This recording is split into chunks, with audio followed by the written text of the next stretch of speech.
And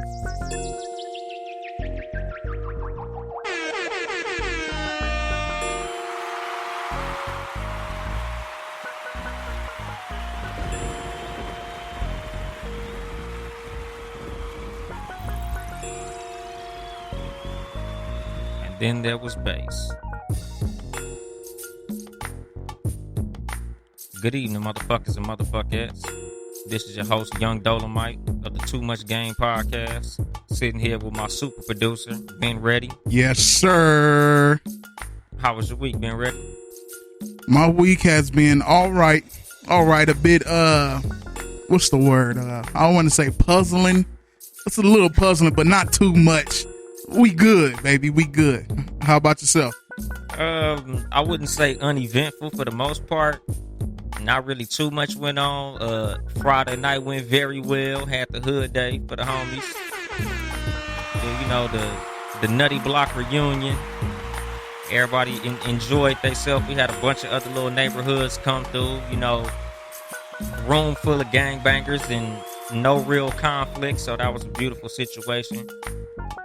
You know, motherfuckers think that too many niggas in the same room can't have fun, or too many niggas from the same element can't have fun, but you know, everything was taken care of well, so it all went nice. So, you know, it was a lovely thing. Nobody got, you know, nothing too bad happened to nobody. A couple scuffles and shit like that, you know, disagreements, but that was mostly the females, so it was a lovely situation. Yeah, I was about to say, I seen a little female scuffle. Yeah, but you know, even them, they didn't really fight. You know how that go. Yeah. Bitches talking shit to each other back and forth, but nobody even got a scratch on them. So it was a lovely situation all in all. Wonderful. Yeah, you know, this episode is entitled Billionaire Hov. You know, congratulations to the God MC J Hova on becoming the first hip-hop billionaire. And personally, when I say it, I think the first black hip-hop billionaire. Because I look at Jimmy Iovine and them, and I don't know what they financial situation is. But they seem like they might be in that billion category. But I can't confirm nor deny. But shout out to Jay for becoming the first hip-hop billionaire. You know, it's a beautiful thing to see a black man build $1 billion empire practically before our eyes. We pretty much watched it from reasonable doubt to right about now. Mm-hmm. So it's a lovely thing. And he literally and figuratively left a blueprint on how he did it. So that was, I think, one of my favorite things of the whole situation. A lot of motherfuckers have been coming with these like fake hater stories, like, oh, you niggas is saying he's in the Illuminati and all of this shit, but I haven't seen that yet. Like, I've yet to look on my timeline and see a person say, oh, he's in the Illuminati. I ain't seen that shit. I seen a bunch of people saying that people were saying that he was in the Illuminati, but I've yet to see the person who actually said, like, oh, he got that billion from being in the fucking Illuminati. Nah. Because that nigga, Big Sean said some real shit. Like, if you niggas really believe that all these rappers and shit is in the Illuminati and we supposedly some secret society that's running shit, why you think they would let a bunch of young niggas be in this organization? I was like, that makes sense like a motherfucker. Like, of all the shit that they would say about niggas being in, like, what the fuck do you think they would put us in it for? Well, I mean, maybe to push the quote-unquote narrative for the negativity, for the black man. You know, you put these artists in position that act fools and you get the black people to act like them, and then they fuck themselves up. True. But basically, like, when niggas was talking about the Illuminati, I look at it as something of a controlling class. So if you in the Illuminati, that will put you in a position of actually having some control.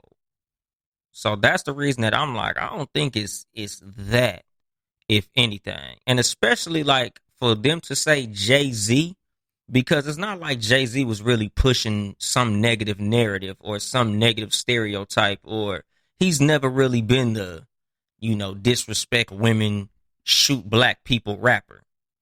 Like, like Game and them. Like niggas who rap about shooting niggas all day and selling dope all day and doing all type of bullshit. Like Jay-Z was more of a I have more wealth than you type of rapper. So he's the last nigga who I would assume would be in a situation like that or be used to push something like that, because he's never been the type of nigga to try to convince you to do drugs or convince you to go down the wrong road. It was always, nigga, I sold dope before I was a rapper. I'm getting money like this. That was always the narrative of Jay-Z's content. Right. So I don't really look at him like that. Like I look at a rapper like YG or the rappers who push that. A lot of the southern rappers like Lil Boosie. I don't know. Like I don't even listen to that type of shit. So it's like damn near everything on the radio right now. Young Jeezy and shit. Because I'm just trying to think of Jay-Z's era, late 90s, early 2000s. Niggas who was pushing basically the lifestyle of black negativity. Right. You didn't really hear a lot of that content from Jay-Z.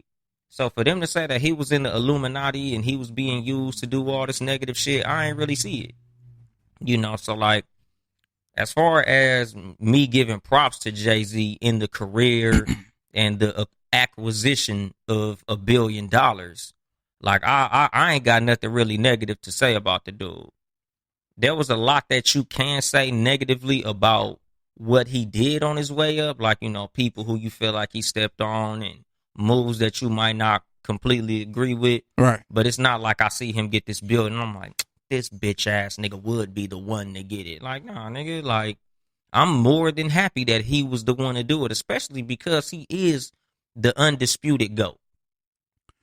Yeah, I mean, when it comes to number one in hip hop, he is the face of hip hop. I don't think that you could put nobody above him, straight the fuck up and down. No. Like, there's niggas who you might want to say, oh, well, Eminem is a better lyricist than him. He has better wordplay than him, or such and such sold more records than him, or this album was better than the Blueprint and shit like that. You might have your personal favorite, but all in all, consensus, nigga, Jay-Z is the greatest rapper of all time. I agree. Like, even if you're the biggest Eminem fan on the planet, you cannot put Eminem above Jay-Z. Which I am one. You can't put Tupac above Jay-Z. You can't put Biggie above you can't put Nas above Jay-Z. I remember on the Joe Budden podcast when they had like the album for album, because I think Rory said that shit, like on some toss away shit, like, oh, well, if you went album for album, I think you might think it a little different between Jay-Z and Nas, and they did album for album, and that shit was a fucking slaughter. It got farther when you tried to do it like that. If you try to compare lyrical content, it might be closer, but if you go album for album, nigga, please, it's literally not even close.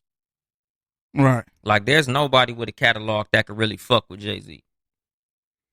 However, I do feel like he's in the sense of inconsistent as far as when it comes to dope album after dope album. Nas too. You saying Jay-Z is inconsistent? Yeah, but he has a bunch of dope albums. I wouldn't say he's inconsistent. I would say it slowed down toward the end. I don't know, that Blueprint 2 was trash. But I'm saying that's toward the end. Everything before Blueprint. Name a whack one. Before Blueprint. Yeah. Volume. And that was what? Blueprint was like fifth or sixth album. Volume 1 was all right. It wasn't as dope as everything else. Even Volume 3.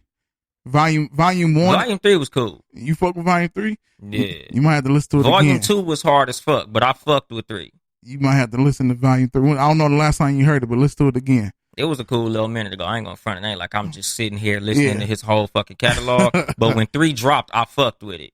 Yeah. And that's what I count as well. Because a lot of albums don't age well. If you go back and listen to a lot of your favorite albums when they drop, not as good now. Facts. It's nostalgia purposes and the time that was going on. Exactly. At the time you were listening to it, you was like, this shit is the shit. And then you go back and you like, I was listening to this shit? Yeah. I thought this whole album, I listened to all these songs. I enjoyed all of them. And CJ, shout out to CJ for listening to my show. Said Oh, Nas Beats is whack. oh shit, CJ. Yes, Chelsea Perry. Ah, okay. But Juicy. juicy fruit.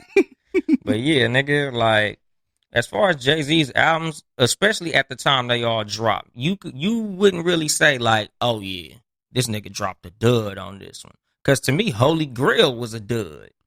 Yes. But again, I'm not saying inconsistent because when niggas start getting into those latter years, you know, and it start getting a little fuzzy, the sound start changing on them, niggas lose a step, I feel like. Yeah. Cause like E40, and you know I'm a gigantic E40 fan. You know, when that sound start changing and motherfuckers start trying to reinvent themselves and move into different little pockets, right. shit start getting a little fuzzy for them. Because American Gangster was cool.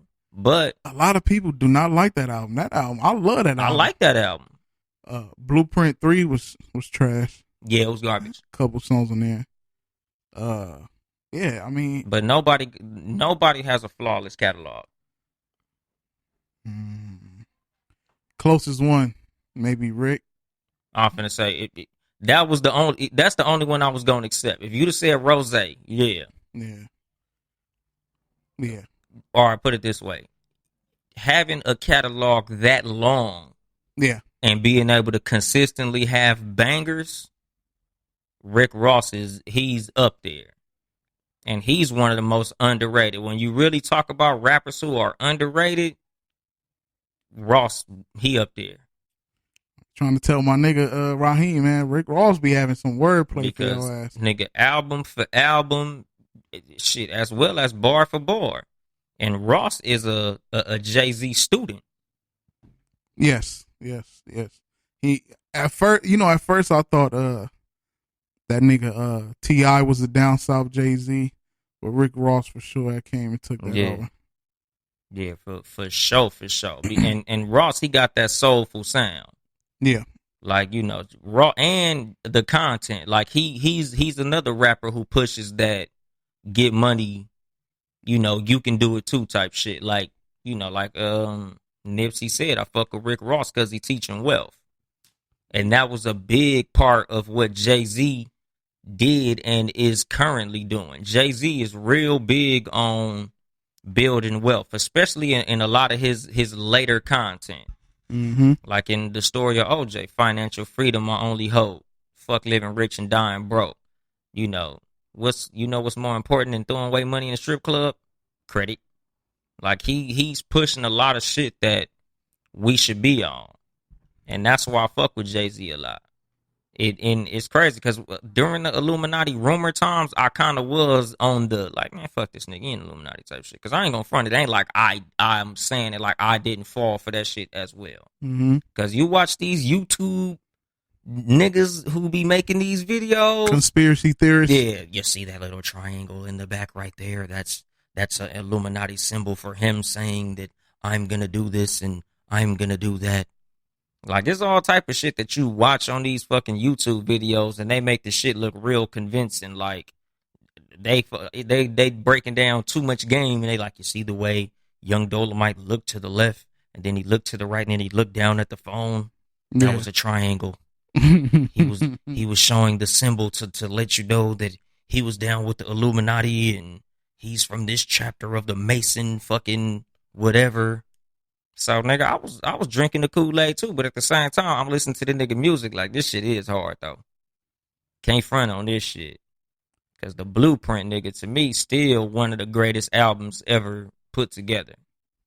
Yes. Nigga, I was listening to You Don't Know on the way here. Like, I think that's my favorite Jay-Z song. That shit get a nigga amped, boy. Don't let that remix come on. Oh, well, MOP? Yeah, nigga, make you want to punch your fucking windshield out of your car, nigga. For real, nigga. Nigga, MOP have a nigga ready to do some bullshit, man. That motherfucker, nigga, MOP literally, like, I can't listen to MOP if I'm not in a setting where I can stand up, nigga, because that shit had your heart beating faster. Nigga, listening to MOP is like drinking a Red Bull. And then with that motherfucking beat, nigga, Yeah, man. that shit make a motherfucker start jumping up and down and shit, nigga. Start sweating just thinking about the motherfucker. Damn. But, you know, like, and just the content of that song, he had billionaire bars in that shit. I came into this motherfucker 100 grand strong, 9 to be exact, from grinding G-Packs. Put the shit in motion, ain't no rewinding me back to make 40 off a brick, but one rhyme could beat that. Like, that nigga gassed that whole song. He didn't waste a single bar in that shit. 1 million, 2 million, 3 million, 4. That nigga was killing it, Nigga, man. that's what I'm saying, nigga. I'm like, God damn. Like, nigga, I'm what, 18 when that shit came out? That motherfucker came out on September 11th. Yes. The day the towers dropped. 2001. I'm like, God, you know, because it's like you so traumatized from watching the fucking towers drop. And then this nigga album come out, and I don't know how I got my hands on it, because I know for a fact I ain't buy the shit. One of my partners brought that motherfucker to my house. And it's crazy, like, how, depending on how big you are of a hip-hop fan, where you could really remember where you were and what you were doing when you heard a certain song or heard a certain album. Like, I remember sitting in my fucking dining room and shit in my apartment, and my homeboy running up my steps. Like, you know, when you live in them raggedy cheap apartments, you could hear niggas coming up the steps like doom doom doom doom doom doom doom doom, like they thinking somebody's sprinting up my steps. What the fuck? You know, so I go to the door like, God damn, nigga, what the fuck wrong with you? He like, hey nigga, you gotta hear this fucking album, my nigga. No, what the fuck you talking about, my nigga? What the they hit another tower or some shit, nigga? That's what I'm thinking. The way that nigga ran up my steps, nigga, I'm finna go turn the news on. Nigga, I'm thinking terrorism didn't hit again. Right. He like, nah, nigga, you gotta hear this motherfucking Jay-Z album. This shit hard as fuck. Nigga, so we put that motherfucker on, nigga. I think the first song I had heard off that shit was The Ruler's Back. I'm like, that, yeah. God damn. That was one of hip hop's most perfect albums. Yeah. From the beats, the rhymes, hooks, just everything, the flow, the topics, all of that shit. Yeah, that shit was like Kanye West coming out party. Yeah, girls. You got all that shit. You got the one shit for the Hola, Jovito. You feel me? For the Spanish joints, you know what I'm saying? Yeah, nigga, that shit was crazy. Song Cry, like that nigga had. Song Cry. That nigga had janks on that motherfucker. You don't get a nigga back like that. Nigga, I'm like, nigga, this motherfucker right here, Ain't No Love in the Heart of the City. That shit was another like, oh my God, nigga, Takeover. Like when I heard Takeover, I was like, oh my, did this nigga just end Nas' career? Because when I first asked Nas, he don't want it with Hov. No. I was like, oh, this motherfucker is clowning. Like, nigga, like that album was so fucking hard. Like, that shit was undeniable. Like, it's certain albums you hear it and you know it's a classic once you hear it. Like, once that motherfucker finished, you like, oh, yeah. This might have been the best album I ever heard. Yeah. I was like, man, this shit is amazing, my nigga. Like, literally. And he had a couple, because the Black album, I was like, I don't know, this shit might be better than Blueprint. And I ain't think Blueprint could be topped by nobody. The Black album, is it better than Blueprint? That's tough. That's tough. Because the only song I don't listen to on there is the Lucifer joint. Why? Because it's Lucifer. Nah. That gotta be why. Nah, just... Because that song hard as fuck. I really don't like that beat. I'm from the murder capital, where they murder for capital. I just don't like that beat. I love that song. But other than that, yeah, all the way through. Lucifer, one of my favorite songs on there. Threats. Nigga, this Threats. Yeah, nigga, I love Threats. Especially the one where his mom came in. Oh, yeah. Sean Carter. I was like, I think my favorite joint on there is that Allure and that What More Can I Say? Yeah. What more can I say? That shit is, are you not entertained? You feel me? Nigga, but that's what I'm saying. Like, nigga, he's the GOAT.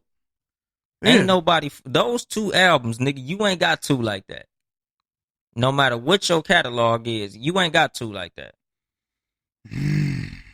A lot of niggas don't got two like that. Only the GOATs got like two classics. Two fucking straight up classics. Cause like, you know, y'all know me. I love Nipsey. So Crenshaw, TMC. And shit, when you throw Mailbox Money in there, like Nipsey got some classics. But to the degree of the two blueprints, I don't know.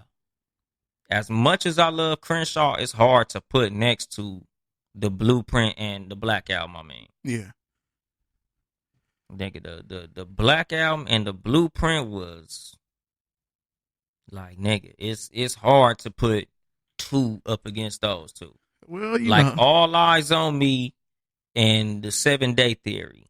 Right. Them two motherfuckers, that's two, like, them two motherfuckers was crazy. I could go into debate, but I'm not gonna do it.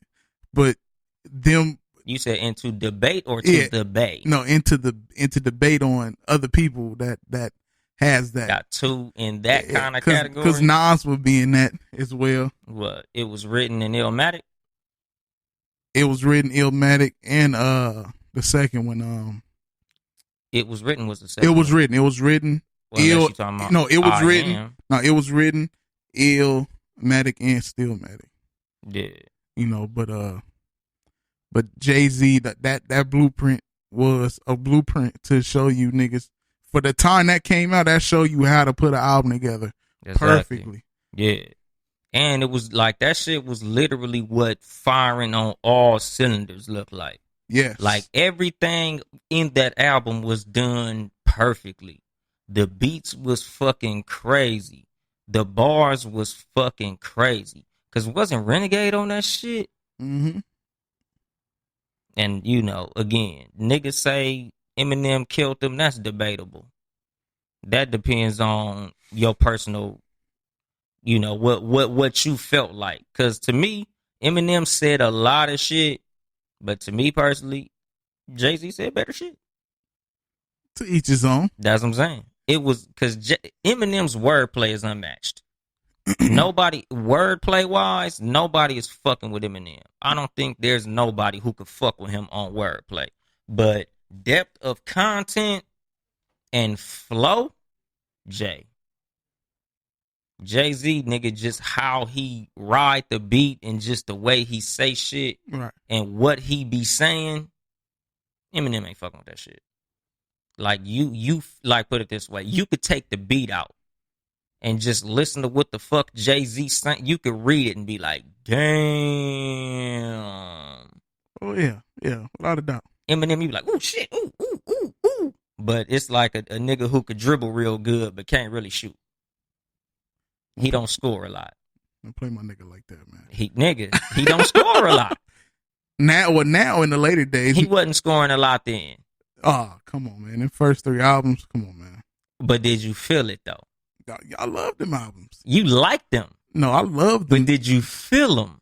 Yes. Well, you got to understand. Even then, I was still doing music then. So Eminem was more of a rapper's rapper. So when you go into the technical side of it, and you listen from all technical side and the words that he's putting together and how he brought it. But that's what I mean. That's what I'm saying. You're looking at like the skillfulness of what he's doing. Yeah. Like it's like it's like watching Kyrie Irving dribble a basketball. You're fucking amazed. But Michael Jordan didn't do a whole lot of dribbling, but he was getting the ball into the fucking basket a lot at a hell of a clip. If Hov is Michael Jordan, M is LeBron.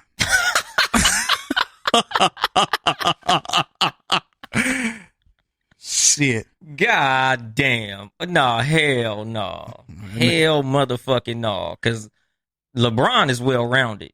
He's more well-rounded than Michael Jordan. So you would probably have to switch that. Okay. I'll put Jay-Z would be more LeBron.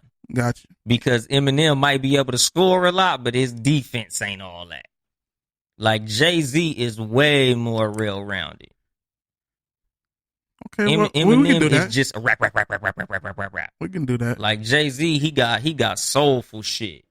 Yeah, some hard. Like he got some soul food. Nigga, Eminem make Chinese food. He make a whole lot of food. He'll bar you to death. But it ain't like he got a song that you just like, oh, I felt that shit in my spirit. He got a few. You know, I'm sorry, mama. Yeah. Lose yourself in the music. He got a couple. And it's different walks of life. Like nobody expect to feel what a white person went through. Exactly. You know what I'm saying? And vice versa. You can't expect the white person to understand. You can't expect a white person to understand somebody like a Scarface. You feel what I'm saying? Or, you know, rappers of that ilk. Yeah, but see, I think another thing about Jay-Z, the reason I'm, you know, like pushing for him in this argument is he can make a motherfucker from the Midwest understand that feeling. Like he made you feel that feeling. Like I think it was Wale who said, Jay-Z is the motherfucker who you could be in the back row at Madison Square Garden and feel like it's just y'all two talking when Jay-Z is on stage. Mm-hmm. Like he'll make a stadium feel like an intimate setting. Just cause, you know, it was straight bars. And not like bar, but like he just say some shit in a smooth way that you just like, God damn. Yeah, you can relate to Jay-Z because how he got that nigga swag, that hood swag. Exactly, you know what I'm saying? But that's what I'm saying. Like, nigga, he got an unfair advantage. I'm not saying that he didn't. But nigga, over Eminem, it's like Eminem has, you know, his wordplay was fantastic. Mm-hmm. He had some shit like Eminem had bars that you will literally catch it 5 minutes later. That shit'll go over your head. You'll have to put your car in reverse, back up 2 blocks, and then catch it. Like, right. He got some shit. But Jay-Z is like he feeding you shit that's hitting you punch after punch after punch after punch. So, like, cause like on Renegade, nigga, just the way that nigga started this shit. You motherfuckers say that I'm foolish. I only talk about Jews. Do you fools listen to music or do you just skim through it? I'm like, you know, come on, nigga. Yeah, Jay-Z for sure. He killed it, but you know, you got to think that verse, he had to do that. That verse was a little older. You know what I'm saying? It was already done. Except that last verse Eminem did. But that first verse, he had to. Jay-Z probably heard it like, yeah, I got to do it. Yeah. I had to hustle my back to the wall, ashy knuckle. You know what I'm saying? I'm like, yo, that nigga served that shit. But that's what I'm saying. Like, nigga, you know, because I ain't saying that Eminem, obviously Eminem went crazy on that shit. Right. I'm sure Jay heard him was like, oh my God, this motherfucker was clowning. Let me go in that motherfucker and, you know, I'm gonna have to put a little bit of extra sauce on this motherfucker. Yeah, you gotta throw you gotta swag Eminem out the game. Yeah, exactly. He ain't gonna. You can't. You ain't finna out rap Eminem. Yeah, like you gotta hit him with some shit that he can't do. And that's what Jay-Z was always good at. Jay-Z was good at being the nigga that told you, since I ain't fucking with it, it ain't cool. Mm-hmm. Like that nigga put throwback jerseys out of business. The whole reason I wore this motherfucker was because, you know, it seemed like Jay-Z low-key brought it in and took it out. Because they kind of made the, you know, the little jersey shit cool. What was that? The show?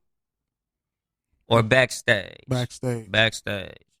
Like, you watch Backstage, every city that nigga went to, he had their jersey on. That shit was hard as fuck. That was one of the things I noticed. Like, oh, okay, this nigga got all the little hard little jerseys. That shit dope. Then that nigga fucked it up on, no, it wasn't the Blueprint. It was the Black Album where he said, I don't wear throwback jerseys because I'm 30 plus. I was like, motherfucker. Me a button up. Yeah. I was like, this nigga a cold nigga for that shit. But, you know, you just got to respect the come up of Jay-Z. That nigga said, Talil Shakur said, Fabulous brought in the throwbacks and still doing it. Fabulous, that nigga just, he's a stylish motherfucker. Yeah. That nigga he's still wearing like the Fresh Prince of Bel-Air jerseys and shit. Yeah. Yeah. Fabulous, like, I equate Fabulous and myself a lot of times. Cause we two niggas who you never really catch me off guard when it come to clothing. Mm-hmm. You'll never catch me outside of my front door not dressed up. Fabulous kind of just like you never really see Fabulous with like a white tee, some sweats, and some Nike slippers. Every time you see that nigga, he fitted from fucking head to toe. I really fuck with Fabulous. And, you know, quick little thing. He dropped his debut album the same day as The Blueprint. Mm. Ghetto Fabulous. September 11th, 2001. You know, just a little fun fact for niggas.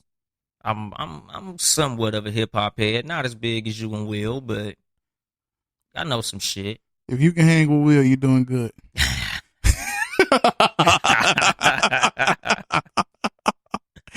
But yeah, like I fuck with Jay. Like, you know, he knew the difference between friends and associates, friends and colleagues. Cause you know, a lot of times motherfuckers look at Jay-Z and his come up on some like, man, that's fucked up how he did Beanie Siegel. That's fucked up how he did Jazz. That's fucked up how he did Sauce Money. That's fucked up how, you know, like, yeah. But I think he didn't look at them as his friends. You know, niggas say, oh, he fucked his friends over. He fucked over niggas I don't think he fucked with like that. Because the names I hear a lot, Emery, Tata, Hip Hop. Memphis Bleak. Yeah, Bleak. Couple others. Like, those are the niggas who, no matter where he was in life, no matter what the fuck was happening, them was the names he always shouted out. Other niggas was more on some rapping shit. You know, like Jay was the type of nigga that, you know, these is my friends. You just niggas who I get money with. And I look at a lot of, like, Jay-Z, how he get down, you know, and the way I do on this show, which is I bring a topic to the table and I show you how you can use whatever is happening in the thing that I'm talking about in your own personal life.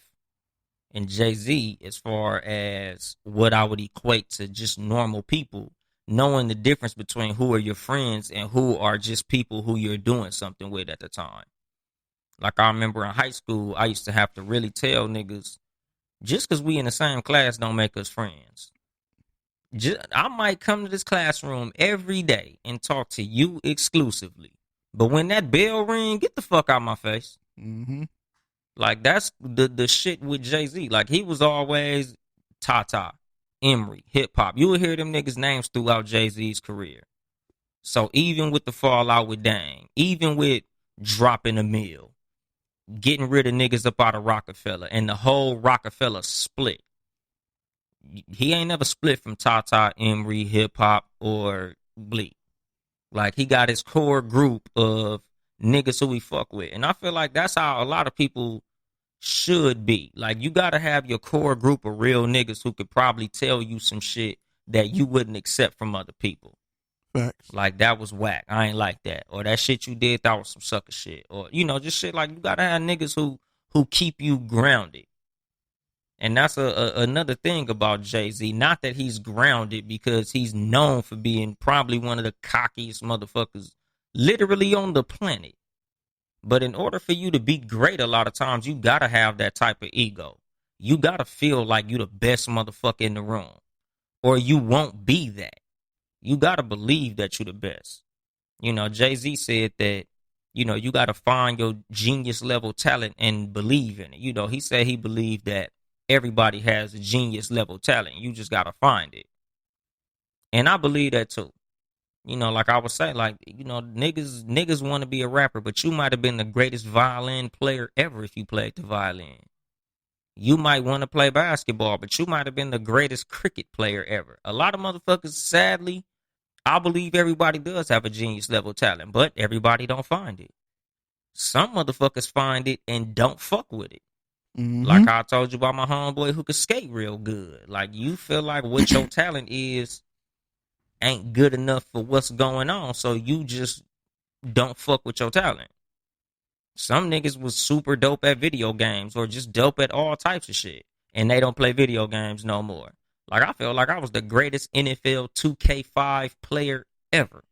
Ask Jason. I was so fucking amazing at that game, it didn't make no fucking sense. I was blazing that nigga literally by 50. Wow. Nigga, ask him, nigga. I was I was amazing at NFL 2K5. Then EA Sports bought that exclusive NFL license, and That was it. 2K couldn't make football games no more. Then in what? I think it was maybe 2008 they came with that bullshit, like All-Star Football or something like that. Trash. That shit was Garboski. But nigga, 2K5, nigga, I was amazing. Ask anybody, nigga, I was legendary on that shit. But you know, like I said, as far as Jay-Z, like he always focused on being the best. And you know, if you don't think you're the best, you won't be the best. You won't try to be the best. Right. You should at least believe that it is possible for you to be the best.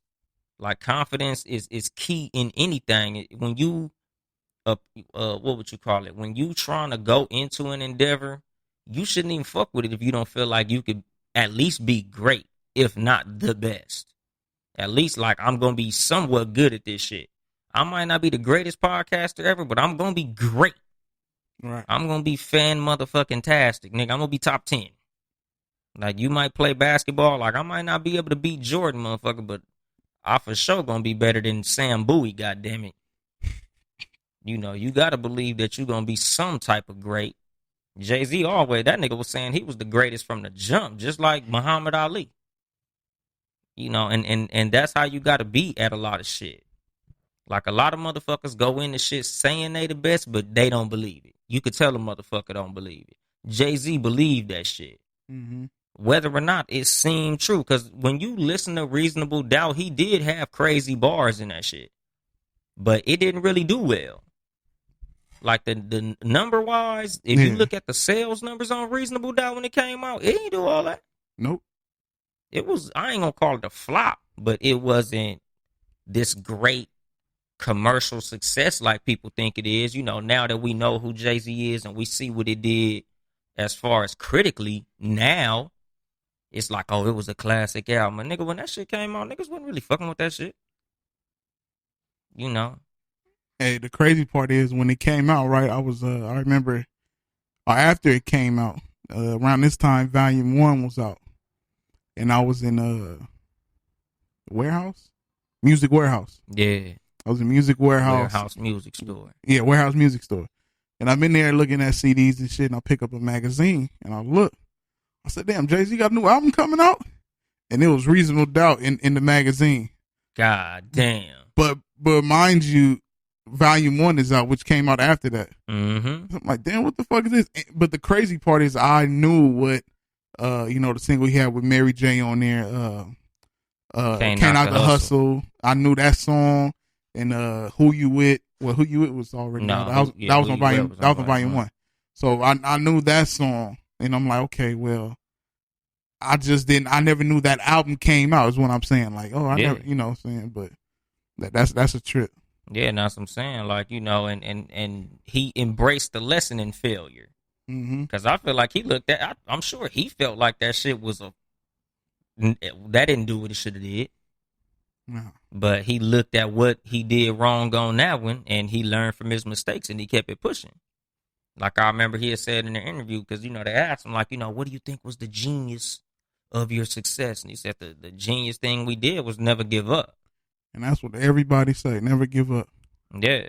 Everybody. Nip, Ross, everybody I keep watching say, I didn't give up. Exactly. And those three motherfuckers are all closely intertwined. You know, Jay-Z bought 100 copies of Crenshaw. Like, you know. And again, that's another thing that I fuck with on Jay-Z. Jay-Z fucked with hustlers. That's one thing you can never really say about Jay-Z. A lot of rappers, they got some situation where somebody came up somewhere near their lane and they was on some hater shit. You never really heard Jay-Z hating on niggas, even when they was in, quote unquote, his lane.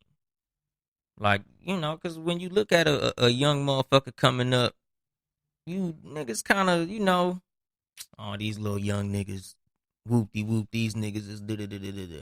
But even on 444, he was like, y'all niggas, you know, shitting on these young niggas like Tupac didn't have a nose ring.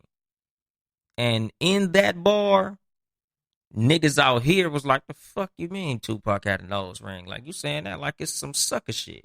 But I'm sure maybe on the East Coast that wasn't some fly shit. But shit, when Tupac was out, I knew a lot of niggas out here who had they nose pierced. Nose pierced. Remember niggas had the one hoop in one ear and all that crazy shit?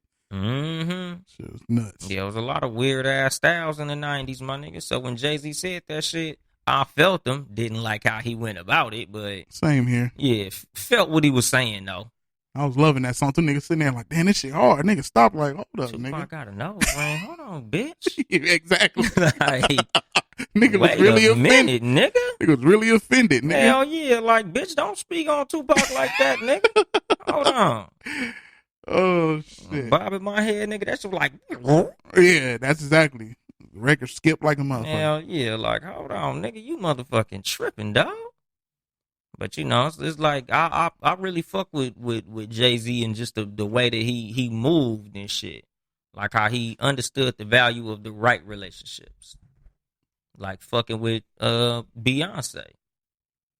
Like, you know, and I understand, like she was bad, so it ain't like that's a hard choice to fuck with a fucking dime. Right. But at the same time, like you know, it's like motherfuckers, you see shit in people. Like he seen that she had greatness in her. Cause what was that song? Lost Ones? Mm-hmm. When it kinda seemed they was having a little trouble in their relationship. Cause he was saying, damn. He was saying something like, I love her. And something, but she loves work. Yeah, like she cared about working more than their relationship. Yeah. And it's like, nigga, you gotta understand, in order for you to be great, that's what it takes. And luckily he was able to understand that. And what helped them as far as their relationship, I think, is timing. He was a lot old, or he is a lot older than her.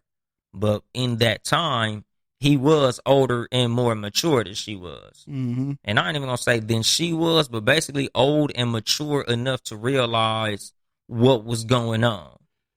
Like, she does love you, nigga, but, you know, she loves what she does as well. She's chasing greatness like you are.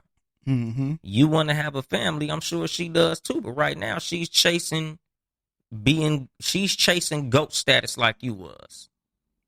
And he was able to sit there and wait, you know, and just let their relationship be what it was until now. It was $1 billion on the elevator. Like, if let's just say hypothetically, if he took that up the ass and they broke up, we wouldn't have the Carters. He might not have $1 billion.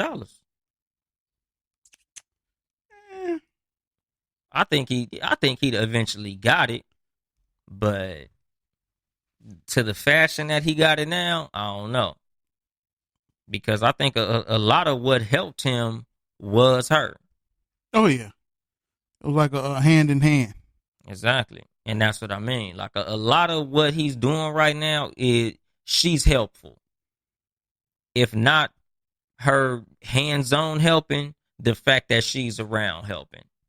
Like a lot of rappers' status goes up when they got the right woman with them. Like to the, you know, the point of how we be talking about on the Cat versus Dog podcast. The benefits of marriage. Mm-hmm. A lot of times in situations like with a Jay-Z Beyonce, I look at just me as a husband, the value that I bring to my relationship. And this is advice that I give to people as far as people in relationships. Just introspectively, like how you can help yourself to be a better mate. You should be asking yourself, what value am I bringing to this situation? What am I doing to make my mate better? What am I doing to make this relationship better? What do I bring to this situation? Like, what would my mate's friends say about me when I'm not around? Right. And when you look at a situation like with Jay-Z and Beyonce, or Will and Jada, like power couple dynamic, you have to have the right mate when you're a powerful person. When you're the type of person that's on a certain status, you have to have a great motherfucker next to you. Like, I hate that Chris Brown and Rihanna broke up. Or I ain't even gonna say broke up, because the way that went fucked up. But think about the level of talent that Chris Brown has. Like, now that we know what we know now, he was already beasting when that shit happened. Yeah. But imagine if that shit never happened. Imagine the status he would have reached without all of the roadblocks and stumbling blocks that became of that incident. And look at where Rihanna is right now. Mm-hmm. Ain't Rihanna like 600,000? 600 mil. Oh yeah, 600 million. Think about. I'm sure Chris Brown would have got 4. Chris Brown, like if that situation didn't happen, Chris Brown would have been like. Think about all the endorsements he lost. Exactly. Chris Brown would have been like one of those people, like when we see like, damn, we ain't got nobody to. He was Michael Jackson. Exactly. He could have been in that vein. Exactly. He'd have been the male Beyonce, since y'all want to put Beyonce up there and shit. Yeah. Because he's literally one of the most, entertainment wise, one of the most talented people on the planet. Very. I feel like it's him, Jamie Foxx, and that's about it. Jamie Foxx is talented. Who's? Oh, matter of fact, my bad. Donald Glover. Most definitely, he's up there. He do a lot of shit. That's what I'm saying. Like, yeah. and that's what I mean. Like, when I think about the most talented motherfuckers on the planet as far as entertainment, Chris Brown, I just said the nigga name, Jamie Foxx and Donald Glover. Them 3 motherfuckers, when you talk about just name something and they just do all the shit well, them 3 niggas could do it all. I always said Donald Glover don't get enough props from black people because he's a dork. Right. And they let that get in the way. Like, he's still black. Like, he's still pushing shit forward. Nigga, when I heard Redbone, I said, oh, he black. That's that whole album. Yeah. What's the shit called? Awaken My Love or something like that? Mm-hmm. That whole album, nigga, that's a soul album. That's a funk album. Yeah. It's a dope ass album. I ain't know that was him. I was like, God damn. And the nigga can rap. He got bars. He can rap like a motherfucker. He can rap his ass off. He's a comedian. He can act his ass off. Yeah. As well as Atlanta, write. Good show. As well as write these movies and TV shows. Yeah, that's what I'm saying. I'm sure he has a big role in Atlanta as far as the writing aspect of it. Yeah. Shit, he did writing for 30 Rock, which is one of the biggest show. One of the biggest shows that ever hit NBC. Yeah. So and that's you got to be a bad motherfucker if you could write and white people like it as well. Exactly. That's what I'm saying. Talented as fuck. Mm-hmm. So I look at a Chris Brown, and if he would have never beat Rihanna up, him and Rihanna still being together. Her with Fenty and him with whatever the fuck he came up with. Because after the Rihanna incident, he basically became like Bobby Brown and James Brown. Like a crazy talented motherfucker. Mm. Like he was known just as much for talent as being a crazy ass nigga, or vice versa. Like he was damn near more famous for whooping Rihanna's ass as he was for putting out hit after hit after hit after hit after hitting Rihanna. He most definitely was Bobby Brown because of the booger sugar. Yeah. And shit, James Brown as well, nigga. James Brown, yeah. Like, nigga, and I'm talking about amazingly talented.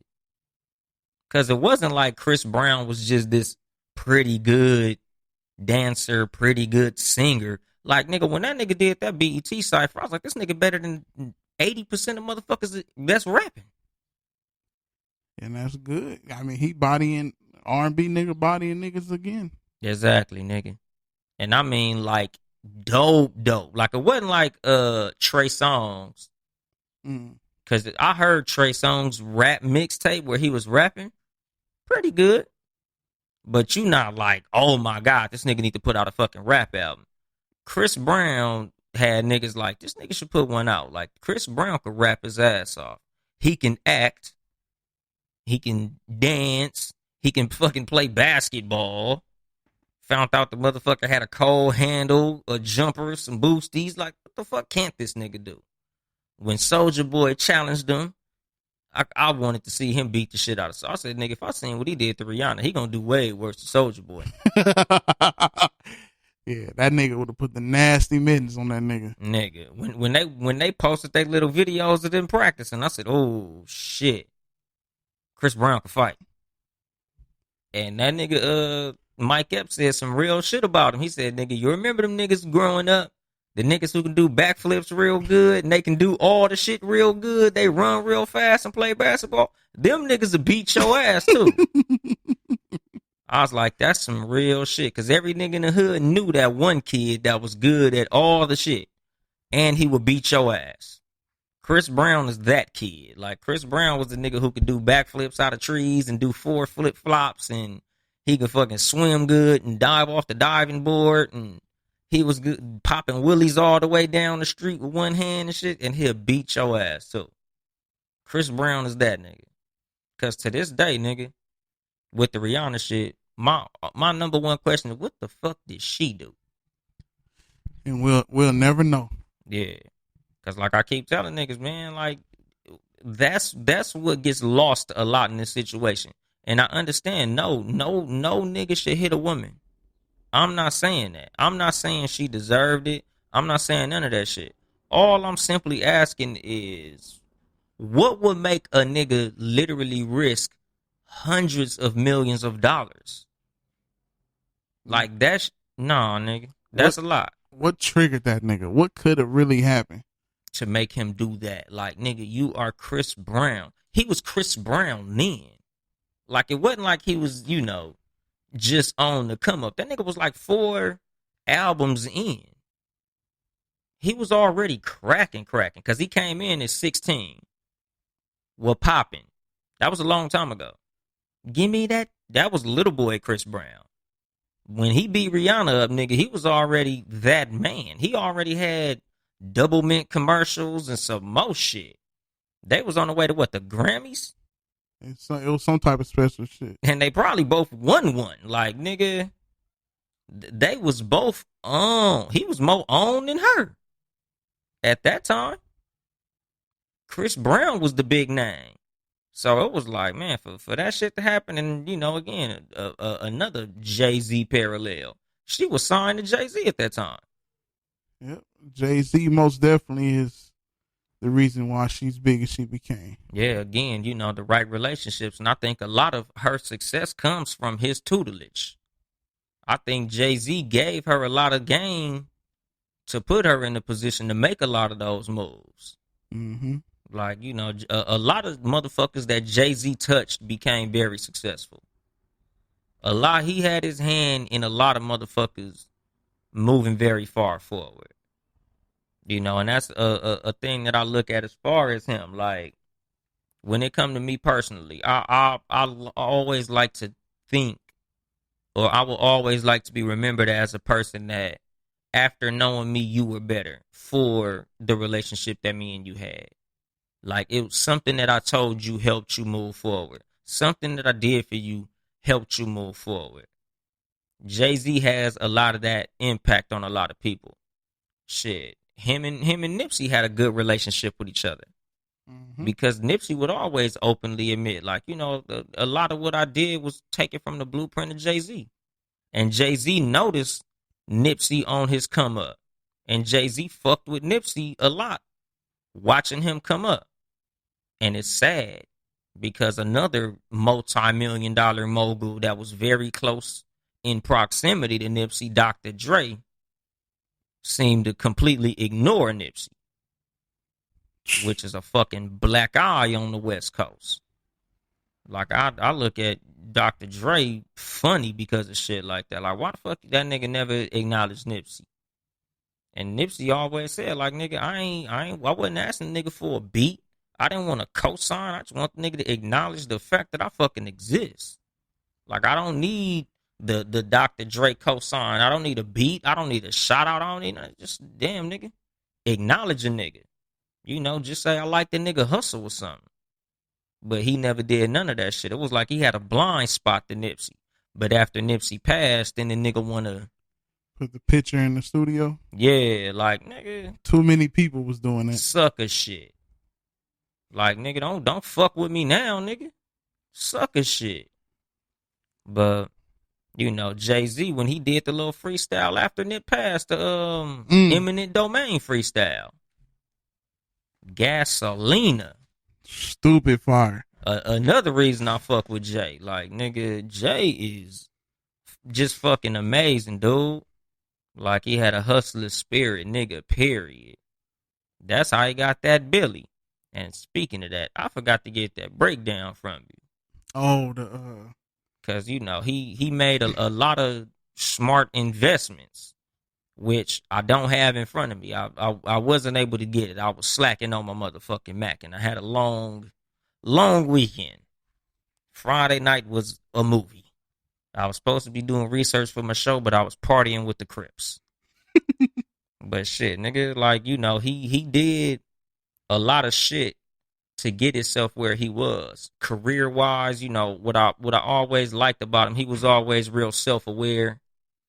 He always would talk about what was going on, whether negative or positive, in his raps. He would always acknowledge his accolades as well as his shortcomings. Like when he was talking about what happened with Rivera. Mm-hmm. You know, when he was talking about in that freestyle about losing the 92 bricks. Whatever he did well, he always spoke about. Whatever he did negatively, he always spoke about. And that's another quality that I would put into my normal life as far as looking into the life of Jay-Z and the career of Jay-Z and applying what happened to me. Always acknowledge when you fuck up. You know, it's part of the journey. It's part of the story. A lot of motherfuckers fuck up because they don't like to acknowledge the mistakes they make. And then they end up repeating them. You know, the first the first step to solving a problem is admitting that you have one. And Jay-Z was always real good at that. He always talked about, you know, his temper problems or this problem or, you know, this shit or this shit. Like a lot of niggas, I can't read this shit when I'm talking. I'll be all fucked up. But, you know, a lot of niggas when it comes to just life in general, especially men, we don't like to admit where we fuck up at. We don't like to admit places that we're weak. We don't like to speak about our blind spots. We always like to accentuate our strengths and ignore our weaknesses. He was always the type of motherfucker that would let you know both. Whether, you know, it was something that had to be said or didn't have to be said. He seemed to have personal therapy through his music. And I fucked with that a lot. I always believe in self-awareness. I pride myself on being real self-aware, like knowing my weaknesses as well as my strengths. Working on my weaknesses and playing to my strengths. To make my weaknesses strengths, to where I won't be weak at no point. Another Jay-Z thing that I really respect as far as his career, he didn't really have a lot of weak points. He was able to hit your ass with whatever. He did songs for the girls well. He did deep songs well. Club songs well. Introspective shit well as well as the cocky, flossy, fly shit. Like, that's what made him the greatest rapper of all time to me. He was able to do everything with everybody as far as he could rap with any nigga on any song. And a lot of people can't do that. He could sound like Jay-Z on any song. He could do a song with them Cash Money niggas and sound like Jay-Z. He could do a song with Bone Thugs and Harmony and sound like Jay-Z. He'd do a song with UGK and sound like Jay-Z. A lot of rappers, when they do a song with niggas, they sound like them niggas. A rapper who's notorious for that shit is The Game. That nigga Game is like the Shang Tsung of rap. Every nigga he rap with, he sound exactly like them niggas. Facts. Like, I fuck with Jay-Z because Jay-Z always sound like Jay-Z. And that shit saucy to me, because a lot of motherfuckers can't do that shit, especially depending on what beat they on. Niggas get the switching up all they shit and sounding fucked up. Jay-Z, that nigga be on this shit. You know, and I fuck with the way that he matured and evolved. Like my last episode. You know, he started out rapping on the rich nigga douchebag shit. Then toward the, you know, the latter part of his career, it got more introspective. He started rapping more about grown people shit. You know, he was able to age well musically. Like, cause you know, a lot of motherfuckers, you could tell they done got older, but they still trying to rap with their old sound. Mm-hmm. Still trying to rap the old content. Like, nigga, how the fuck you old? We know you got a wife and a family, and you over here still rapping about bitches in the club, clapping ass, and nigga, you don't know nothing about that. Nigga, you ain't been in the club in 14 motherfucking years. You know. Jay-Z always gave back to the community, especially as of recent, now that we know more about the shit. You know, because I remember after the towers fell, he gave a lot of his tour money to the relief funds and shit. You know, Jay-Z was always the type of motherfucker that was, and you know, not always bragging about the shit, just doing the shit. Bailed out a lot of them niggas in the Baltimore riots, and you know, Jay-Z was he always gave back a lot. For all the people who hated him, a lot of it was just hating. Cause Jay-Z did a lot of good with what he had. You know, a lot of motherfuckers got a lot of money and don't be doing shit. Jay was always the type of motherfucker that really was looking out in and out of his community. Cause I remember some years ago when he did that shit in Africa to get them motherfuckers to clean water. Mm-hmm. Like, Jay-Z was always a motherfucker who gave back, you know. Like, I fuck with that a lot, because success leaves clues. I feel like success should also leave relief. When you get a lot, you should help a lot. Like, to him, to who much is given, much is required, I feel like. And he always, you know, he kept that balance. I'm sure he probably could have did a lot more, which, you know, you see these nerd motherfuckers online, like, oh, you know, Jay-Z and Beyonce got $1 billion, but there's people starving and whoop-de-whoop-de-whoop. Like, my nigga, what the fuck do you really expect everybody to acquire a fortune and give it all away? Like, you think I work this motherfucking hard to give niggas all my fucking money? Fuck no, that's not how niggas get in. Like, motherfuckers is gonna do what they do. Like, I work very hard so I can live a certain type of lifestyle. So I'm not gonna get mad at a nigga for doing well, which a lot of motherfuckers do, and that's sucker shit. So, like, I just look at how this motherfucker got down and how I try to apply that shit to motherfuckers' lives, which is just look at the life and career of this motherfucker and just put that shit to how, or like, put it this way, because I completely lost my train of thought of what the fuck I was saying. Like, I just look at niggas in general as far as people who succeed in life, and I apply the principles of how they did they shit, which is like a Jay-Z who separated friends from associates, Mm-hmm. and always stayed hustling, always was self-aware, always stuck to, you know, who he was. Because if you look at Jay-Z, he always sounded like Jay-Z. No matter what the sound was, he sounded like him. He didn't, you know, oh, this is the bouncy Jay-Z, or this is the crunk Jay-Z. This was Jay-Z during this era. If you listen to a Jay-Z album, it just sounds like a Jay-Z album. It don't sound like he probably made this around the 2000s. He probably made this around this time. Like, nah, nigga, this shit just sound like him. Jay-Z didn't change, the production changed. Exactly. But he always sounded like him. Always Ovito. Yeah, and no matter whose song he was on, he sounded like him. And, you know, when it comes to his wealth breakdown, thank you, super producer. That's why he's the super producer. He's doing super shit and producing. This nigga got the fucking, the breakdown. Armand de Brignac. However you pronounce it. $310 million. I ain't gonna front. I don't know what the fuck that is. Champagne, he owned 100% of that. That's Ace of Spades? Probably so, yes.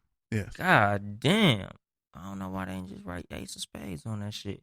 But you said he owned 100% of that? 100%. 310, goddamn. This nigga got more this nigga got more money on liquor than most niggas got in everything. Yeah, that's where a majority of his money is at, in the liquor. Yeah, because $100 million of Duce, $100 million in Title, Rock Nation, 75 fucking million. And that's each album. His extensive catalog is 75 per album. 75 per album. God damn it, he got what, 13 albums? Right. Shit. Shout out to this motherfucker. $70 million art collection and $50 million in real estate. God damn it, nigga, shit. That's a lot of goddamn money. Good job, Jay-Z. Shout out, nigga. Shit.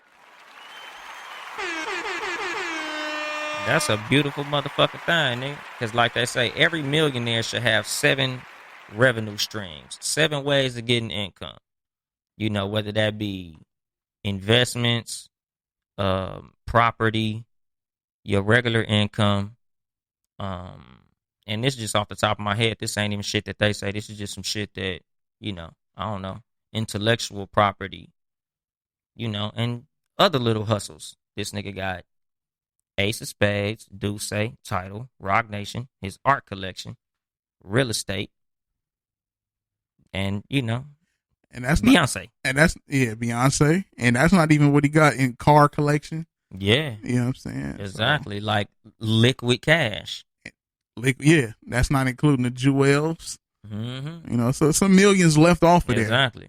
Because I remember, it was that nigga Joe Bud that said, I thought that nigga been a billionaire. He probably just reported that he got the billion to keep the IRS off his ass. Right. Which is also true. Nigga, we don't know what the fuck that nigga really got. He might have more than that. But, you know, just the practical wisdom. Study greatness. Success leaves clues. And a career in life like Jay-Z left a lot of clues. If you listen to his catalog, just like how I will always big up the career of Nipsey Hussle, because he left the blueprint in his music. Jay-Z was the same fucking way. And I think a lot of what Nipsey did as far as doing that, he got from the blueprint of Jay-Z. No pun intended.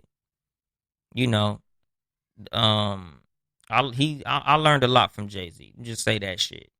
Like, and if you really study a motherfucker like that, you don't have to be a rapper to become successful off of looking at the fucking blueprint of this nigga. Because a lot of what his blueprint was this is my main source of income. How can I turn this into other sources? Like the bar that I dropped on the last show. If somebody would have told him that Hov would sell clothing, not in his lifetime, wasn't in my right mind. Like with the Rockaware shit, which is one that we didn't even bring up. I don't know how much money is coming out of Rockaware, if he's still getting money out of it, but different motherfucking revenue streams. You know, whether you like them or not, you got to respect this hustle. And it should be an inspiration to all of us that a kid from the hood, a child from the hip hop generation could create $1 billion empire without kissing nobody's ass. He literally did it his way. He did a whole Jay-Z career sounding like Jay-Z. He didn't sound like nobody. You know, he didn't really kiss nobody's ass. He did it the way that he chose to do it. And you got to respect that. Or, in his words, if you can't respect that, your whole perspective is whack. Maybe you'll love him when he fade to black. And I'm going to drop the microphone on that shit. This is your host, Young Dolemite, of the Too Much Game podcast. If you want to support us financially, it's patreon.com/Townhouse Media. Town E House Media. Any closing words? Being ready, super producer? When you find something, man, and you good at it, never give up or do it for free, man. Man, real motherfucking life. We'll be back at you motherfuckers next week. Same bad time, same bad channel. I ain't here to help you get bitches. I'm here to help you get better. Too much game.